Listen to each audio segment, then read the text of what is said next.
Hello, everyone, and welcome to another episode of the Wise Decision Maker Show, where we help you make the wisest and most profitable decisions. Now, my name is Dr. Gleb Tsipursky. I'm the CEO of Disaster Avoidance Experts, the future of work consultancy that sponsors the Wise Decision Maker Show.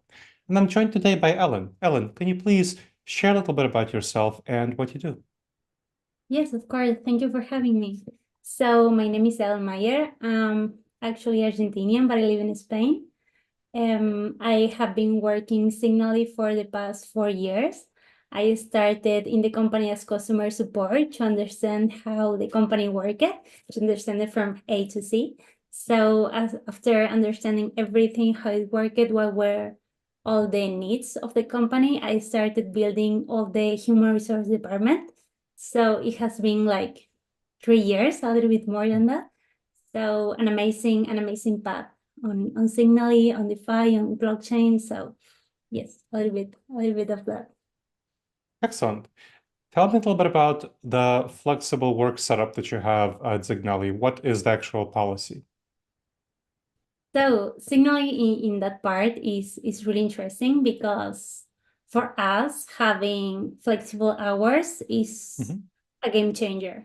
So everyone can set up their own schedules. They can have their life. For example, if they have to pick their kid to school, they can do it, work later, anything that they want. And this is really great because it builds trust and it gives the people the freedom to work in the best way that they consider.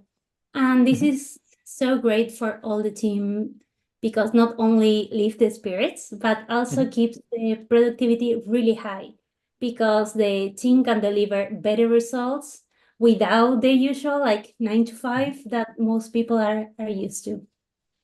Excellent. Now, given that you have that flexibility, there are a number of concerns about how to maintain productivity in a flexible work setup. So how do you make sure that people are productive? Like, how do you actually measure productivity? How do you evaluate productivity? What systems do you use to ensure productivity? Talk a little bit about that. So we always work remotely in Zignaly. So we were testing different tools to see what works better for us. So right now, and we were testing, I think all this year, all 2024, we are all about Asana for project management. This is really great and was an amazing improvement because it keeps the task clear and everyone on the same loop. So we can do also regular check-ins and we can set transparent goals. So this helps us to stay connected and to everyone to have the same goal and work towards that. And thanks to those practices, we have a solid culture for accountability and teamwork even without the office vibe. So another thing that I think is really interesting is that even if we are remote, we gather once a year to see the other team members, see them face to face. We're going to be next week gathering the team. And yes, it's really great because we can work together in one place, enjoy the different place, and also bond outside the work. Oh, that's interesting. So I help a number of companies figure out the remote work setups, and many of them have these events, and I facilitate activities at these events. The typical things I see in these events, and I'm curious what you do, is kind of going to be a mix of some things like free activities. One is socializing and team bonding. Another is training and professional development. And the third is discussion of team strategy, whether at the company level as a whole, or the unit level, or the team level. So those kind of three distinct areas of activity is what I typically see at gatherings for companies that are fully remote. And they often bring me in as an external expert to do some training. That is why I know the kind of activities that are going on. Now, I'm curious, what do you do at Zignaly? What are you going to do at this upcoming activity? So we focus mainly in two things, as we usually have the events on September, later September, first days of October. We use it to plan the next year. So all the teams, they gather, they plan the next year. We also use this opportunity to develop important Mhm. projects. For example, all the development team will be working on a specific project. And we also try to gather people that are from different parts of the company to work. Like, for example, sometimes you will have to need you will need small help from other person of the company, for example, marketing or development. And it's really great because in that moment, instead of sending a message, you can go across the table, talk with the other person and do that. And of course, we will have like a lot of outside work activities to enjoy and to bond for the team. Okay, so it sounds like generally the similar sort of mix that I talked about: strategy, then socializing, and then professional development. Yes, correct. Okay. Now, what do you do to make sure that people stay in the life? How do you actually communicate? What are the activities that you do? So you use Asana. I know you have worked on addressing and reducing the number of emails. Tell me a little bit more practically about how you communicate asynchronously outside the time when you do those in-person events.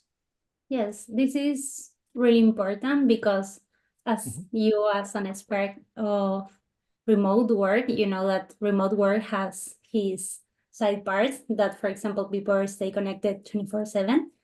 And we are trying to push everyone on the team to have a work-life balance. Like you can do your work, you can disconnect, you can spend time with your family, with your friends, doing exercise, anything that you're interested. And we also push everyone to say like other team members' time is not your time. So even if you receive an email from another, not an email, a message, a task, because for example, you have enabled that information on your phone at 12 at night, that doesn't need to be like you have to reply. Is the other person's work? Maybe they live in Asia, maybe they live in South America, they have different time zones. So for us, it was really important to make that distinguish. Like you don't have to be connected 24/7. You can do your work, do your part, and then disconnect, because the ability to disconnect and engage with your real life is what is going to fulfill you, recharge you, and it will give you the energy to come back the next day and do everything and killing it at your work. That makes sense. Now, we talked about some of the benefits and some of the techniques you use to address the communication aspects. I'm curious to talk about different demographics of folks at your company, specifically about junior employees. Something I've seen with companies I work with that are fully remote is that they have trouble, they have some issues. Like, for example, I'm still consulting with Atlassian. So they create competing software to Asana. So they create Trello, for example. And I consult with them on how to integrate their junior team members into their team, because they are working in a mostly remote setting like you are. And that's a difficulty that they experience. So I'm curious what you find to be effective techniques for integrating junior team members into your team. So on our side, you have to take into consideration that the people that we hire, they came from a lot of different places. They can come from crypto, blockchain, venture capital, and even corporate backgrounds. And for example, for us, we do not make as much focus on someone to have experience, for example, working remotely. But what we try to search on those, for example, junior or more senior people, but with anyone that enters the company, is that we trying to find people that they thrive and they grow in a flexible and phase-based setup. So this is really important because the people needs to be independent. They need to be self-lead. They don't need to have someone micromanaging them. And this is really important for people that works in remote team to be able to work. So they need to be self-managed. And another thing that for us is really, really important And I think that goes hand to hand with this, is that we look for people with a growth mindset and with people that are aligned with their values. So if you can find people that has the growth mindset, that they think that, okay, if I don't know something, I can learn it, I can be teach, and I can improve. This is great because they will be able to do things that they never did it before. And I think this is the most important thing. Yes, even for juniors, in the case that you commented, is that to know if they are aligned with the company values. And you also need to have values and mission that really catches their attention, because everyone needs that drive inside of them to work. Excellent. Now, as we finish up, what do you see as the future of remote work at Zignaly, and what kind of challenges are you working on to improve the current approach you have to remote work?